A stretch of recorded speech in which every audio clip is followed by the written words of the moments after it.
சென்னையில் சரித்திர குற்றச்செயல்களில் ஈடுபட்ட ஒருவரை போலீசார் விசாரணைக்காக காவல் நிலையத்திற்கு அழைத்துச் சென்றபோது அவர் பிளேடால் வயிற்றில் கிழித்துக் கொண்டதால் பரபரப்பு ஏற்பட்டது.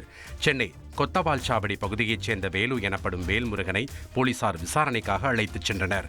அப்போது அவர் திடீரென பிளேடால் தனது வயிற்றில் 2 இடங்களில் கிழித்துக் கொண்டு அலறி துடித்தார். உடனடியாக போலீசார் அவரை ஸ்டான்லி அரசு மருத்துவமனைக்கு கொண்டு சென்று சிகிச்சைக்கு அனுமதித்தனர். இந்நிலையில் என் மீது போலீசார் பொய் வழக்கு போட்டு கைது செய்ய முயற்சித்துள்ளனர் என்று கூறி வேல்முருகன் ஒரு வீடியோ வெளியிட்டுள்ளார். இந்த மாதிரி எனக்கு ரொம்ப சித்திரவதை பண்ணுறாங்க. இது என்ன ஃபர்ஸ்ட் டைம் இது, 2வது டைம் நான் ஆட்டோ ஓட்டி என் பொழுது நம்ம அடிக்கடி போய் கேஸ போட்டு கம்மியாக பண்ணுறாங்க.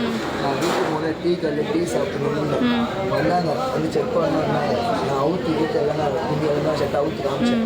எதுவுமே இல்லை, எதுவுமே எல்லாமே ஹேண்ட் கப் போட்டு உங்கள் பாக்கெட்டில் கஞ்சா எதுவுமே இல்லை. இல்லாதப்போ என்ன கேட்டாங்க? இல்லாத மேடம் மட்டும் என்ன ஓட்டுறியா, இது பண்ணுறியா, அது பண்ணுறேன். என்கிட்ட எதுவுமே இல்லை.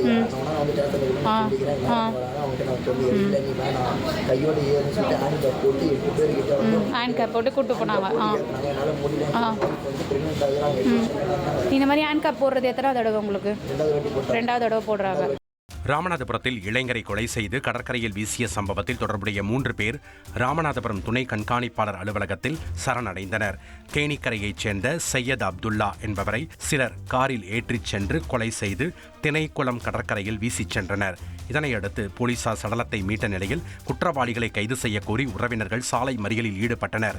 இந்நிலையில் சம்பவத்தில் தொடர்புடைய சின்னக்கடை பகுதியைச் சேர்ந்த முகமது அனஸ், சிவபிரகாஷ், முத்துராமலிங்கம் மற்றும் முகமது ஷாருக்கான் என்ற 3 பேர் சரணடைந்துள்ளனர். அரசு மருத்துவமனையில் உரிய சிகிச்சை அளிக்காமல் பெண் உயிரிழந்த விவகாரத்தில் 50 லட்சம் ரூபாய் இழப்பீடு வழங்க மாநில மனித உரிமைகள் ஆணையம் உத்தரவிட்டுள்ளது.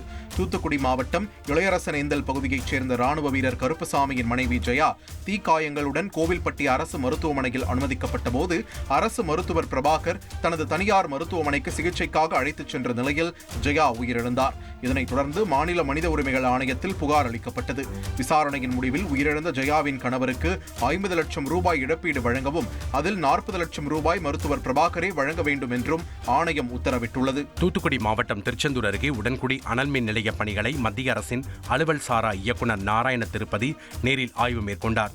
தொடர்ந்து உடன்குடியில் கடலுக்குள் 8 கிலோமீட்டர் தொலைவில் அமைக்கப்பட்டுள்ள நிலக்கரி இறக்குமதி செய்யும் துறைமுகம் பகுதிக்கும் சென்று அவர் பார்வையிட்டார். இந்த அனல்மின் நிலையத்தில் முதல் யூனிட் பணிகள் முழுமையாக நிறைவடைந்து ஓரிரு வாரத்தில் மின் உற்பத்தி தொடங்கப்பட உள்ளதாக தகவல் வெளியாகியுள்ளது குறிப்பிடத்தக்கது. செய்திகளை உடனுக்குடன் தெரிந்து கொள்ள உடனே சப்ஸ்கிரைப் பண்ணுங்க.